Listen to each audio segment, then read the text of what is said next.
Hey everyone. Oh my gosh, are we frozen? No. No. Well, camera's frozen. Wonder if I can go in here and reset the camera. Okay. Let's see what's going on. Gonna reset? No, it's not showing up now. Well, that's not good. Well, looks like we won't be appearing on screen today. Well. I can just appear and be like, at least I frozen that's yesterday. Well, Brian appears on screen for his comment. Okay, well, we'll reset the camera later, but we're doing a live stream now, so can't reset the camera while doing this. Okay, we're going to start off here. Let's put it in the notes. If you're in the chat, feel free to say hi. We're going to work through, people might be watching. Got one person watching. One person. Probably me. Let's put it in the notes right here. 503. Stat 201. Chapter 4, homework. And question 1. Let's do it. So this is comparing and understanding distributions. It's a categorical X and a quantitative Y, which means we are doing side-by-side box plots. That's that bottom left corner right there. I can't show you where it's at because I am frozen on the screen. But side-by-side box plots are the bottom left next to categorical down there. So categorical X, quantitative Y, and let's take a look at the data. So here we are. What's it look like? Well, we have two side-by-side histograms here. And you can see the differences in the medians. We have a higher median for the domestic, a lower median for the international, a higher mean. And this is more left skewed right here. Once again, we got that monster man going on. So draw your monster man. The other one is more left skewed with a slightly lower center. They both have the same axes, which you want to use. So that's that monster man, more left skew. A little more symmetric, not quite, but less left skew. So we can make comparisons of those, and that's kind of the goal of this. And same amount of observations, bigger spread to domestic because standard deviation is larger. And since they're skewed, we should probably compare IQR. If one's skewed, you usually go with the median / IQR. Both distributions are skewed to the left, and the medians, are they very similar? It's got me worried now. Well, it's not skewed to the right, and they're not uniform. Okay. Are the medians really similar? 2.5 different, 2.4 different. The IQRs show that domestic loads vary more. I think that's what we saw. I see domestic has a higher IQR. There's the IQR. So it looks to be right. So the medians are somewhat similar. So that was easy. Look at us. One question done. Understanding how to compare and talk about distributions. One question done. 653. Let's go take a look. This is a box plotter here, and electric vehicles are at the far end of the plot. We're looking at the fuel economy right here, how many miles per gallon it gets. Then you can see it's really stretching out the scale. There's the median. And whenever you look at box plots, you want to make sure you understand the 5-number summary. And the 5-number summary is going to be the min, the max, which this is the range of the data. And then the median. The Q1 is the bottom of the box, the Q3 is the top of the box, and the length of this is the IQR. So we can also see outliers begin somewhere around here-ish or within this range there. And that is there's two high outliers and one extreme, we could say, one high outlier and one extreme outlier. So the standard deviation, okay. How would removing this outlier impact the plot? Well, standard deviation is impacted by outliers. So if you remove this, the data is tighter. It's wider with this. So it'll make the standard deviation smaller. It'll be a smaller standard deviation from the mean without the outlier. So removing the outlier, the standard deviation will be much lower because removing extreme values decreases the standard deviation. How will it impact the IQR? Well, the IQR is the middle 50%. So that data point all the way up there that we've got highlighted now, it's not inside of the middle 50%, which is down here between Q3 to Q1. And because of that, removing out this data point up there, if you remove out that data point, Rock knows what happens to it. What happens, Rock? Doesn't really change it because the data, the middle 50% still has the same spread. So it really doesn't matter. Really doesn't matter. So the IQR is going to be pretty much the same. It might change positions, but really not change the IQR at all. Well, man, 2 questions done. Shocked Brian up here. He's shocked.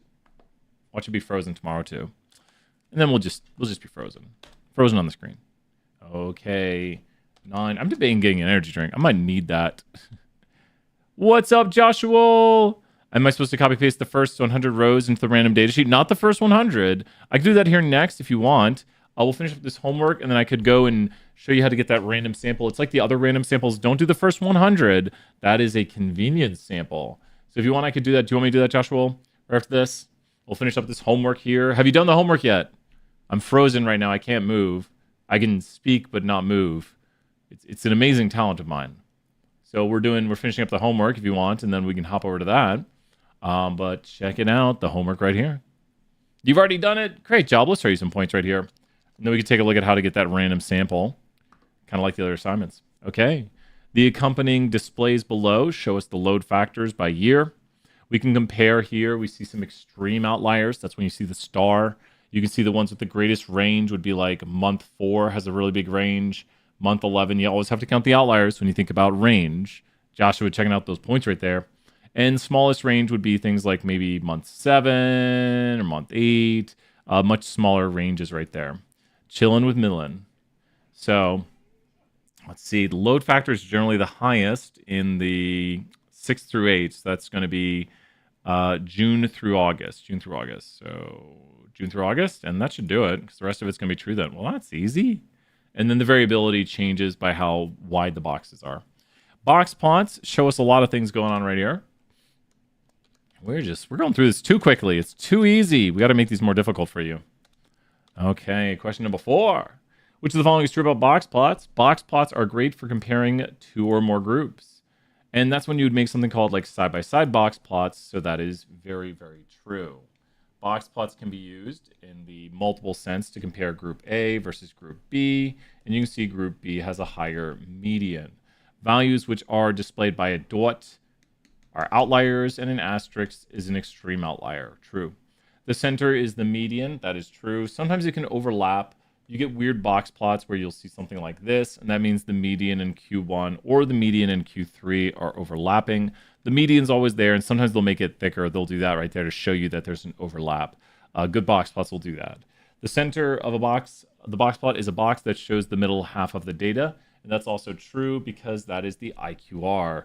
Going from Q3 to Q1, this is the middle 50%, the 75th percentile of the data, to the 25th, and our 50th also overlaps with this. Very tight, compact area, but it shows the quartiles going from the 0th percentile to maybe there's an outlier, the 100th percentile of the data. But that is where we get the IQR is Q3 minus Q1, its distance. So every single thing right here is a fact. Shocked Brian up here. He's shocked.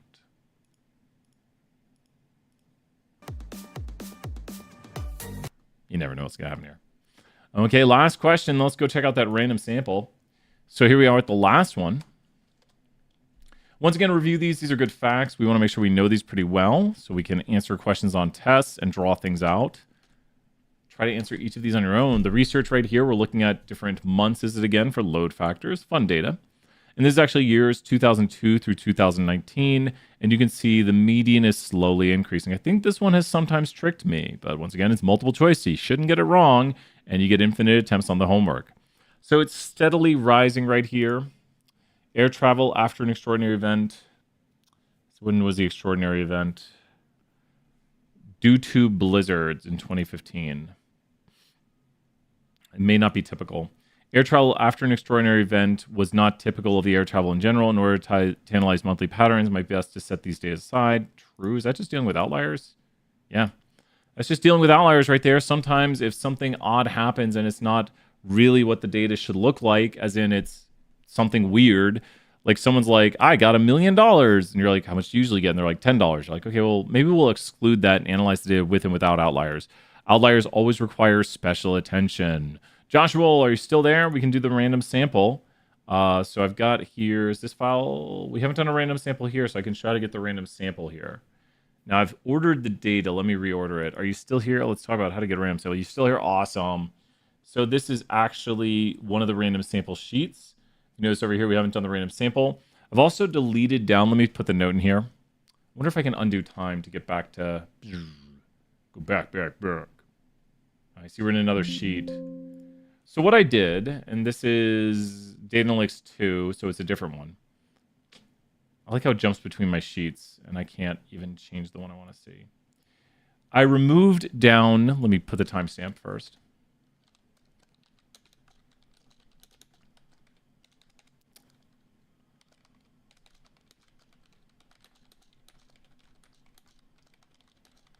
So when you take a random sample, I decided that I'm only going to use the columns ID, demand, weak part, weather, high walkup demand. So what I did is for the extra variables, I simply went in, clicked the column, and deleted them. So don't do this for high walkup demand because you want it. But you can remove out the columns you don't want just by clicking the column and deleting it. And if you bring it down to only the variables you want, you can have this right here. So now let's go ahead and get the variables we want as a random subset. If we're taking a random subset of 100 observations, we want to do equals rand. Now with this right here with equals rand, double click it, and then close off the parentheses by doing another parentheses and hit enter. Now click on this and then the bottom of the cell, double click. You've now created a bunch of random numbers. We're simply going to hit Control C to copy or Command C on a Mac, and then we're going to right click and paste special the values. That was Control or Command C to copy everything, and you can just click the top and go Control or Command C. Then right click to paste, and then paste the values. And now the numbers are static, they will not move. With the numbers static, click the top here and go to Data. Now click on the A through Z and click Sort and Sort. And now they're sorted and they're randomized. Simply go inside of here and go to row 2 and click it. Now scroll down. When you get to row 101, pause and hold Shift. Now click row 101. Now that you've got everything selected, hit Control or Command C and go to your random data sheet. Go to row 2 at the start, just click right there, and then hit Control or Command V. There you go. We also don't need these random numbers, so you could delete them off by clicking the column and then deleting off the random numbers. But now we have a bunch of random subset, and it goes to 101 because the first row has the column names in it. So we go to 101 because we want 100 rows of data, and thus the row headers, the column headers are not part of the data. So that's got it. I wish I could appear, but I'm just going to appear like this. I don't even know how I froze like that. How's that working, Joshua? Yeah. Let me know. And you can always pause this, slow this down. I guess, we got some of my Pearson we could still do. I am so tempted to get this random. So tempted to get some like Red Bull or something. I feel like I need it. I need some Red Bull. Red Bull. Oh, I shouldn't drink Red Bull. Shouldn't drink Red Bull. For the quiz, can review in a way, box. Of course, Ava. Thank you for being here. Perfect time to ask. You can ask questions anytime. Here's Frozen Brian saying hello. Let's do that question. The camera, for some reason, is frozen. So I'm there, but I'm not there. And okay, we got the quiz questions, and we're bringing them over. And the quiz can review in a way.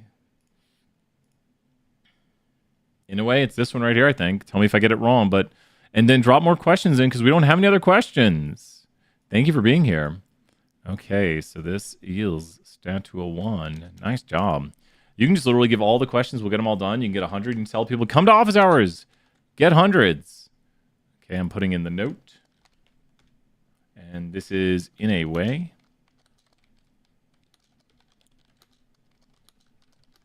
Okay. So, whatever you get. Oh, see, look, I'm not yawning, everyone. See, no yawning. When you get a question, don't read their answers first. Think about it.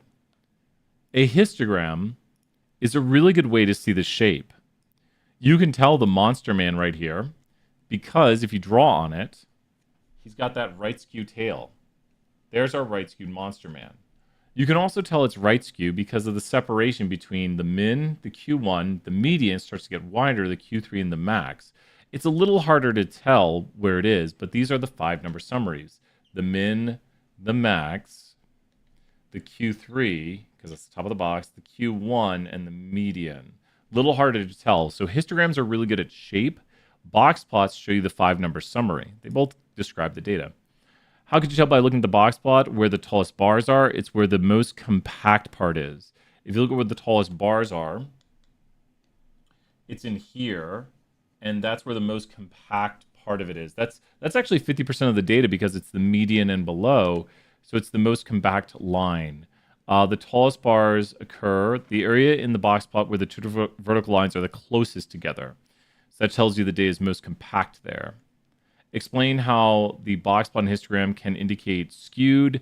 When you see more separation in the lines, the box plot indicates a skewed distribution because the min, the first quartile, the median occur within a larger data range. Notes the reverse. The min, the first quartile, all occur within a smaller. It's talking about these values down here occur within a smaller range, and these values occur within a bigger range, telling you it's more skewed out on the top 50%. So that's correct right there. And then the histogram, because it's right to the high, left to the low, whatever way the Monster Man's tail goes. And there's the Monster Man's tail right there. So we always draw our Monster Man. And then also we have here, identify one feature of the histogram that shows the box plot does not. It's a much better view of skew and shape. The histogram shows that second kind of flatter area, I think. The histogram shows the distribution is roughly uniform on the left side. This flatness right there, where the box plot does not. It's better for shape. Identify one feature of the box plot that the histogram does not show. The box plot shows the 5-number summary, so the location of the median, which the histogram does not show. Really? What did I do wrong here? What did I do wrong? Indicates skewed. The first quartile, the median occur within a smaller range. Okay, so that's accurate. The area in the box plot with the two vertical lines are the closest together will likely contain the largest bars. That's true. Okay, identify one feature of the distribution of the histogram that shows the box plot does not. The histogram shows the distribution is roughly, well, I guess maybe it's not really uniform, they're trying to say. This term shows that a very large number of values occur in the smallest bin while the box, I guess it kind of does that, really. I was thinking that flatness right there. I've done this question a bunch of times. Sorry about that, Ava. We got it right now. But histograms are better at shape, and it's pointing to this right here that you can see there's a ton of data, but I mean, it gives you a much better idea of shape. That's what histograms do, is they show you the shape a lot better. I was looking at this shape right here and thinking about how that's easier to see in the histogram, which you would never get that from there. So partially disagreeing with my Pearson here, partially disagreeing. Thank you, Ava. Let's throw you some points.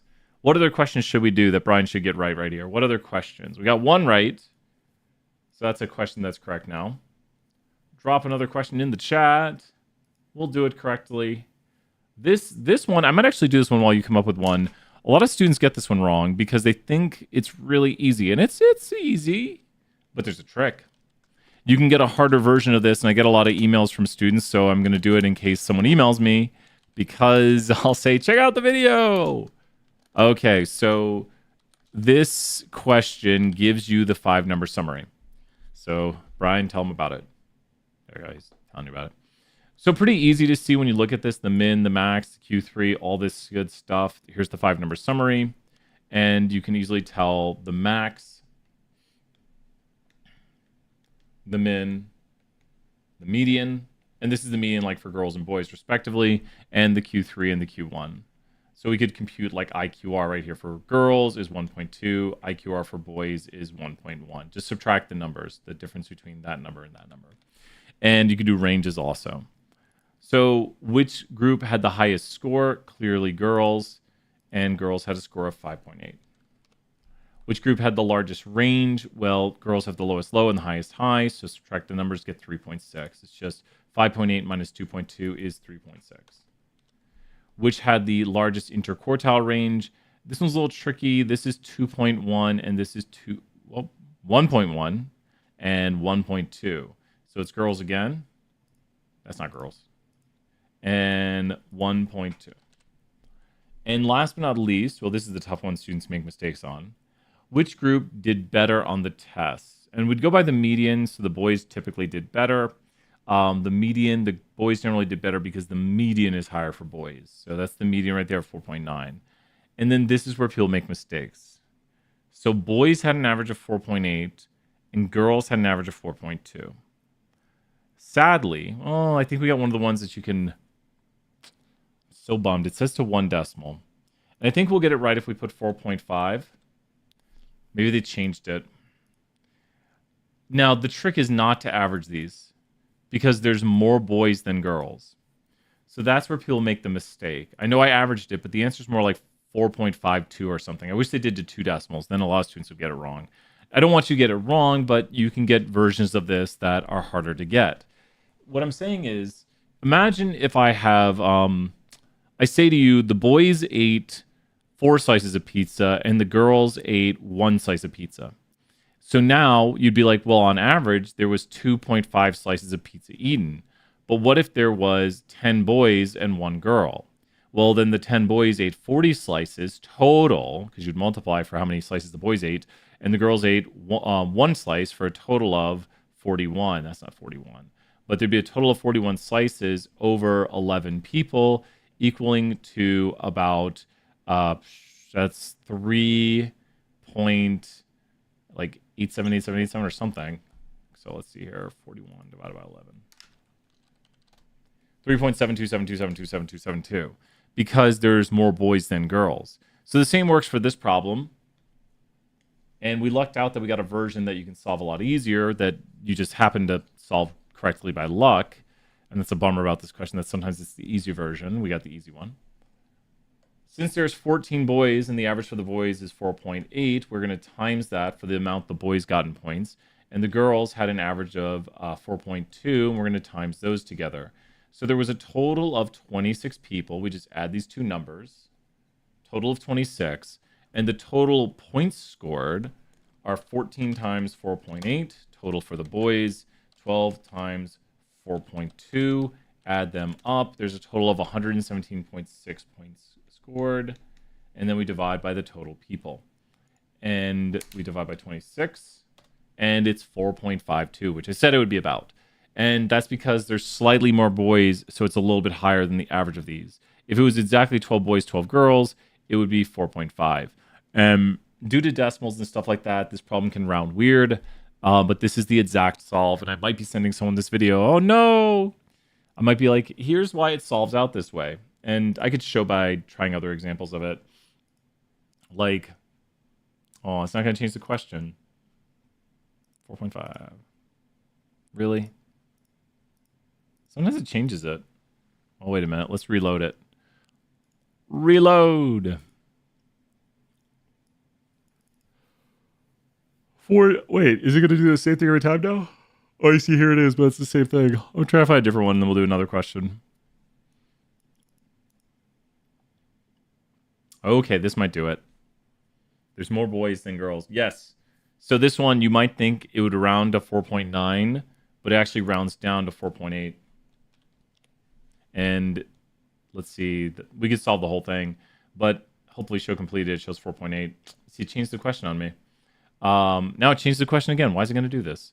But this one right here would round up to boys. So this one will round to 4.2, which it can be tricky. Just solve out the math like I did here, times by the total points for boys, the total points for girls, get the total points, divide by the total individuals, and then you will get the exact number. So a lot of mistakes can happen on that one.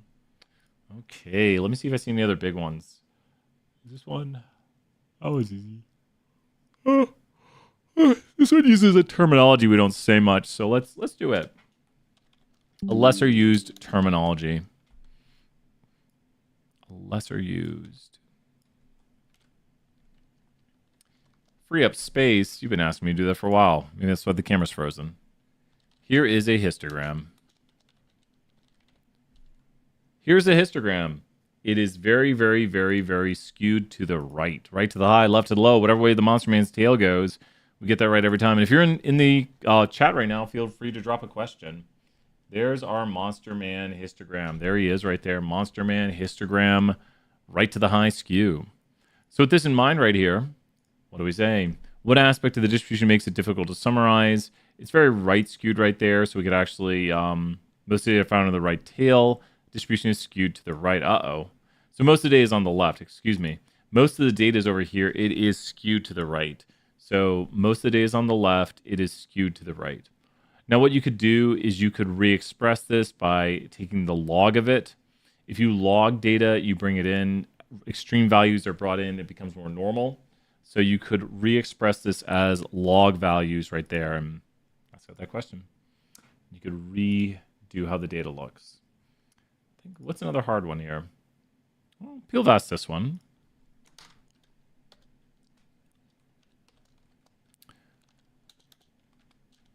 Oh man, I lost my copy paste on it. Describe what these box plots. Describe what these box plots are showing us in regards to the fuel efficiency in the car's cylinder. Oh yeah, let's do that one next. National Vital Statistics. You got it. So if you look at this right here, comparing these, 4 cylinders has more variability because it has a bigger spread. So variability actually kind of decreases as you go across. So as cylinders increase, the fuel economy becomes less variable. Ignore the 5. I wish they didn't. I don't know of a 5-cylinder car. But here, let's screenshot it and show what I'm saying by less variable. Variability means spread of the data. So as you go to higher and higher fuel economies, you're seeing less variability. Notice it gets tighter. And ignore this one. They should probably not have included that. And also the median decreases. So it is typically lower, and we see that the median, so fuel economy tends to decrease and becomes less variable. So it should do it. Okay, after this question, national vital statistics. There might be a few of these. Let me know if I get this right, Ava. But there's a few national vital statistics. Is it this one? 17. Is it 17? Maybe there's only one. But I know I've seen multiple national vital statistics. Is it 17?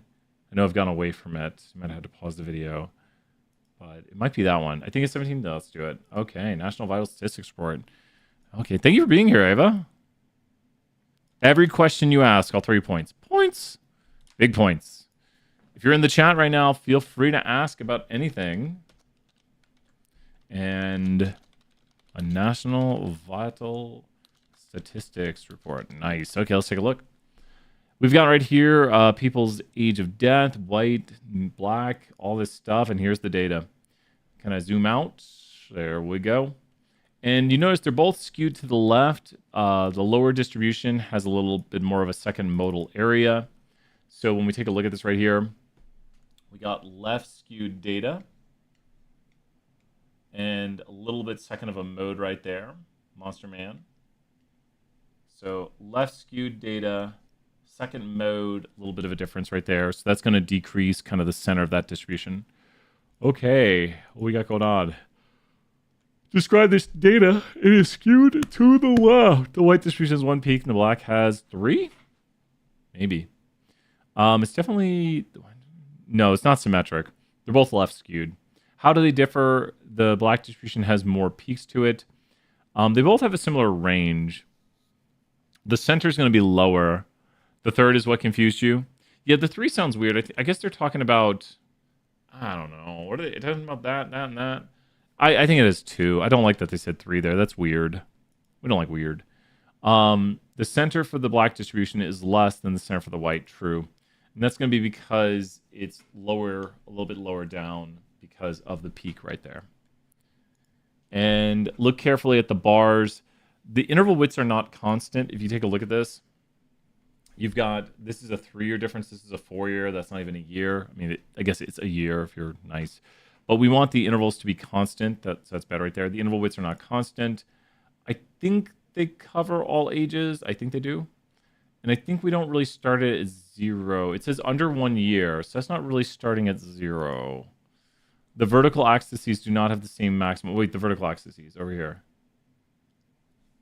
They don't have the same maximum, but I actually do think they start at 0. Uh-oh, tricky. We got it. Yeah. This one's caught me before because it's hard to tell, and I remember drawing this now, but that's a 5-unit difference, which means that starts... They should have put 0 there, which is a little mean, but it starts at 0. Does that make sense right there, Ava? But they should have had the same axes, which is something we talk about. That and that is different. So that's one error, And then the other error are these differences down here between them, where this is not the same difference between it at all times. So pretty good question, little tricky. Any more? Keep asking away. I've got Coke Zero in my car. I might go grab one here. I'm just so tired. Coke Zero doesn't have caffeine in it. Does Coke Zero have caffeine? Oh, I need to find out. Let me find out. Does Coke Zero have caffeine? Does Coke Zero have caffeine? The answer is yes.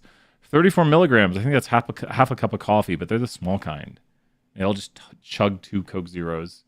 The other question is, the company sells frozen pizzas. I'm a sucker for frozen pizza. A good frozen pizza can rival a decent ordered pizza. Quote me on that. Like some, it's called like, it's like that Big Mouth pizza or whatever. It's really good. Get yourself some Coke Zero. You deserve it. Thank you so much, Ava. I'm just so tired today. I didn't sleep well last night. I hurt my back. If you see me walking around campus, I'm going to walk like an old man today. Not that I'm not an old man, but... not that I'm not. I'm going to walk a little older than I truly am. It's like Tobey Maguire, like, my back. Where's that frozen pizza question? I think that one's a good one, too. We could do this one. This one's tricky. 16. Remember 16? We'll do that next. Sugar. That one, I thought you should say trouble with that one. Where is it? Did you see the number? Oh, that one's, these are tricky. Those get me. Here it is, frozen pizza. Alright, frozen pizza. Let's go make some frozen pizza. 35, 33. Stat 201. Okay, the company's selling frozen pizza. Once again, we're looking at a 5-number summary over here with the graphic. So we all want to understand what we're seeing. It's the 5-number summary, the min, the Q1, the median, the Q3, and the max. So make sure you know those values when you see it. We got an extreme outlier in Chicago.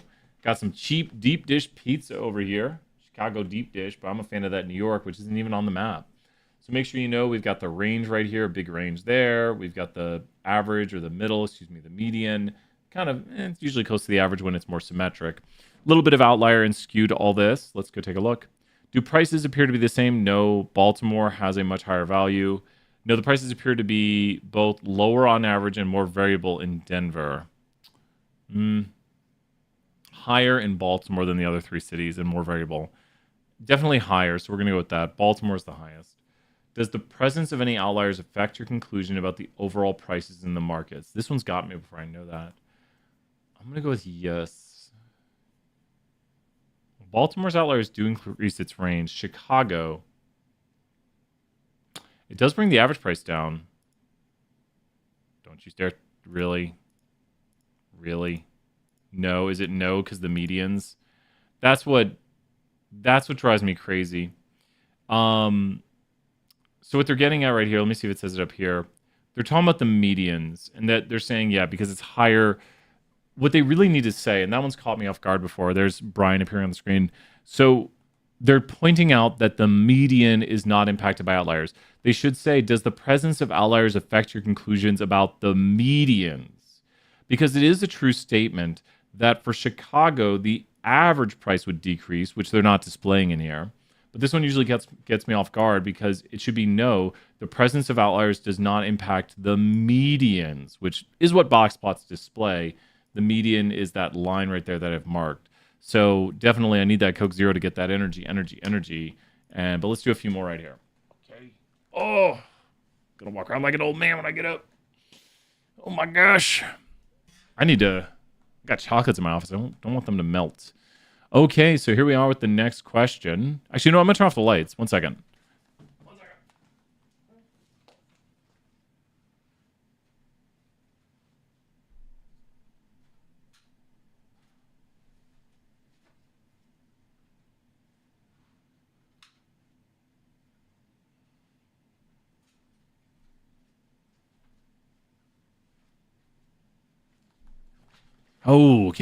Okay. Wow. Okay, here we go. We've got 38, 33, and the histogram, summary statistics. I do like this one. It's a little tricky. We got it. Which summary statistics should you use and why? The data is skewed because the distribution is skewed to the right. We should use the median and the IQR. So should be used for centers, the median, and the IQR should be used for spread. Very clearly, this is a right-skewed data set, right to the high, left to the low, whatever way the monster man's tail goes. So we've got some right-skewed data right here, right-skewed data. And what do we have for outliers? This is where it gets tricky because we got to figure out where the fences are at. So let's go take and find where our fences are at. Now, the fences are 1.5 IQRs above Q3 and 1.5 IQRs below Q1. We don't have to really worry about the lower fence because the IQR is this distance. That's what an IQR looks like. And obviously, if you go 1.5, there's no data below there. The fence is where outliers begin. And so if you go 1.5 here, it's kind of iffy on how many outliers there are. I think it maybe goes, I think the fence is somewhere around there. Let's find it out mathematically. The fence is going to be at Q3 plus 1.5 IQR. The IQR is 50 because that's the difference between those numbers. And so 50 times 1.5 is equal to 75. So we take Q3 right here of 78 and do 78 plus 75 because that is 78 plus 1.5 times 50. And so that is equal to 153, which is right there. So that's where 1.5 IQRs above Q3 is. So this is a fence, so something like those two and these three are outliers, so somewhere between 3 to 5 points. So there's 3 to 5 points that are either 1.5 IQRs below Q1 or more than 1.5, and it's based on the 1.5 standard right there. Create a box plot, so here we are. You have to look very carefully at this because you can see a few things. One, there is an extreme value, so this box plot here is wrong because the value of 275 is not included, and this one is wrong here. So now we're down to this box plot and this box plot. And we should be able to figure it out pretty quickly. Take a look at where Q1 is at. You see Q1 down there? That Q1 is very low. That's not even like 10. As in, if you trace over...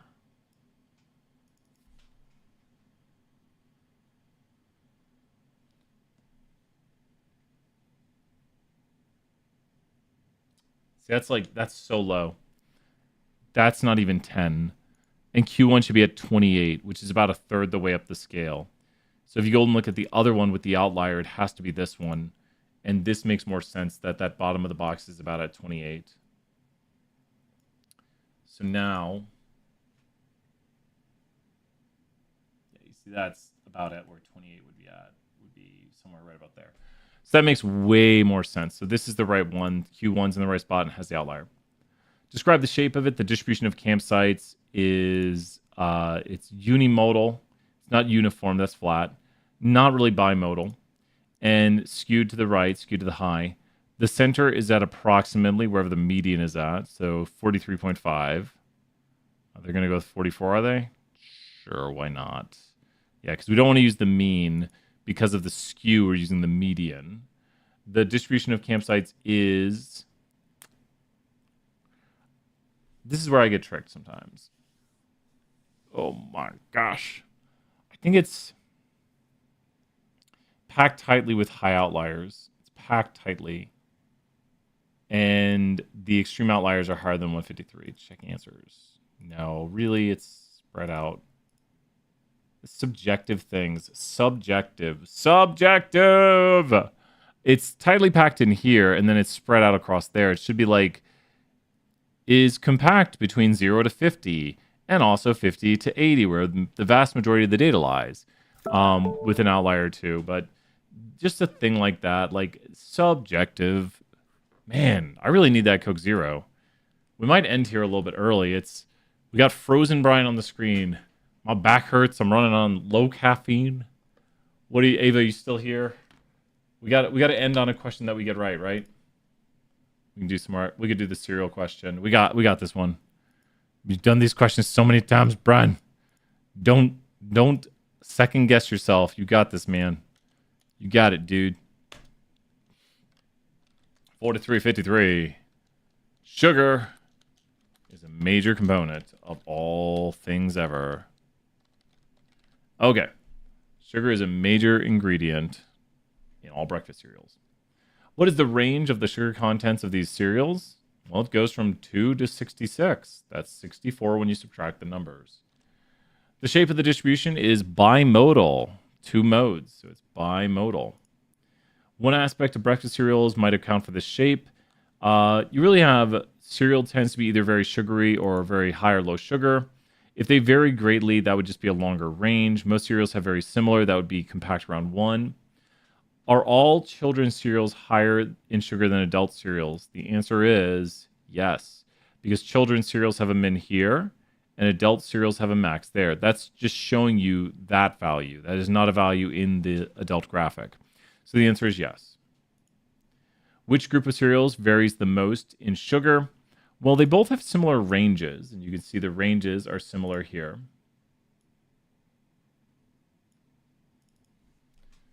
So the ranges are going to be this, and the IQRs are going to be this. So while they both have similar ranges, the IQR, which I went a little too far on that, the IQR for the adult cereal is bigger than the IQR for the children's cereal. There's a bigger range to the middle 50%. Children's cereal and adult cereals have basically the same ranges. So although the ranges appear to be similar, the IQR for the adults is making more variability, right? The IQR is larger for the adults.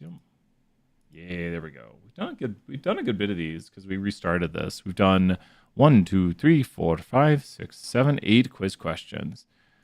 Well, Ava, should we take a break? We've gone for about 50 minutes, 45 minutes here, but feeling tired today. Maybe it's just a lot of flu going around, could just go to the main screen and have frozen Brian appear. Just randomly frozen on the screen. It's crazy. Well, with that in mind, I think we're going to go grab some Coke Zero. See me walking around campus drinking a Coke Zero. I'll be back tomorrow. See everyone in class. Bye for now. Bye.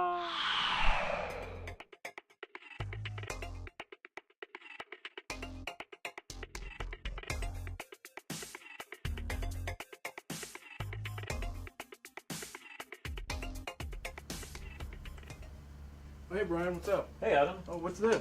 Adam, what are you doing? Adam. No!